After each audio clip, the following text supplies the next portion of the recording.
Hello friends, स्वागत है आपको मेरे यूट्यूब चैनल पर। दोस्तों, आज की वीडियो में जानेंगे पैन एएसपी कैप्सूल के बारे में। देखो, जो पैन एएसपी कैप्सूल है, हमारे हृदय से रिलेटेड या हमारे कार्डियोवास्कुलर से रिलेटेड जितनी भी बीमारियां होती हैं उन सबको ठीक करने के लिए इसका इस्तेमाल किया जाता है।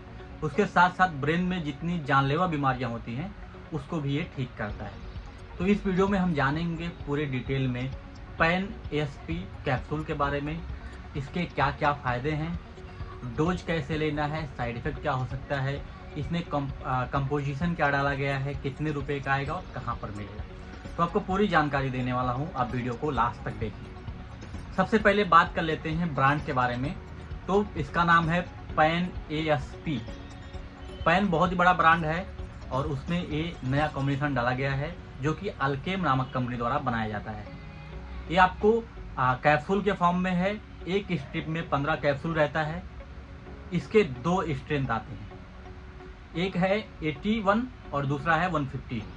तो जो 81 का है वो आपको 150 रुपये में आएगा और जो 150 का है वो 160 रुपये में आएगा। करीब करीब प्राइस सेम ही है। अब बात कर लेते हैं इसके कंपोजिशन के बारे में। तो इसका जो कंपोजिशन है बहुत ही यूनिक है। दो कंटेंट मिलके बनाया गया है। एक है पेंटाप्रोजोल जो कि 20 mg ही है। दोनों स्ट्रेन में पेंटाप्रोजोल 20 mg ही है। पेंटाप्रोजोल का जो यूज है गैस के लिए इस्तेमाल किया जाता है। दूसरा है एस्पिरिन। एस्पिरिन एक 81 mg का है और जो दूसरा स्ट्रेंथ है वो 150 mg का है। जो एस्पिरिन का काम है, एस्पिरिन एक एनसिड कैटेगरी का ड्रग है, non steroidal anti inflammatory category का ड्रग है जो कि स्पेशली दर्द में यूज किया जाता है। उसके अलावा इसका जो दूसरा है वो एंटी कोगुलेंट है जो कि ब्लड को क्लॉट को नहीं होने देता है। ब्लड हमारा है वेसल में जम ना पाए, क्लॉट ना हो पाए, उसको बचाता है। तो ये दो इसके कॉम्बिनेशन है और इसके दो यूज हैं। अब बात कर लेते हैं मेन इसके यूज के बारे में कि हम इसको कौन कौन सी बीमारी में इस्तेमाल कर सकते हैं। तो देखो, जो ब्लड है वो अगर क्लॉट हो जाएगा तो हृदय संबंधी जितने भी रोग हैं, जैसे हार्ट अटैक आ सकता है, क्योंकि ब्लड वहाँ तक पहुँचेगा नहीं, ऑक्सीजन वहाँ तक पहुँचेगा नहीं हार्ट तक, तो आपकी जान जा सकती है। दूसरा जो है कार्डियक अरेस्ट है। उसके अलावा भी बहुत सारे हार्ट से रिलेटेड बीमारियाँ होती हैं, तो उसमें आपकी जान जा सकती है और इन बीमारियों को ये टैबलेट बचाता है। दूसरा जो है स्ट्रोक है। ब्रेन में आपको स्ट्रोक हो सकता है, ब्रेन हेमरेज हो सकता है, क्योंकि वहाँ पे अगर आपको प्रॉपर ब्लड नहीं पहुँचेगा तो ऑक्सीजन नहीं पहुँचेगा तो आपका दिमाग काम करना धीरे धीरे बंद कर देगा और फिर नस फट सकती है। उसके अलावा आपकी जान जा सकती है। तो ये दो इसके मेन यूज हैं। एक तो हार्ट अटैक से बचाता है, दूसरा स्ट्रोक से बचाता है।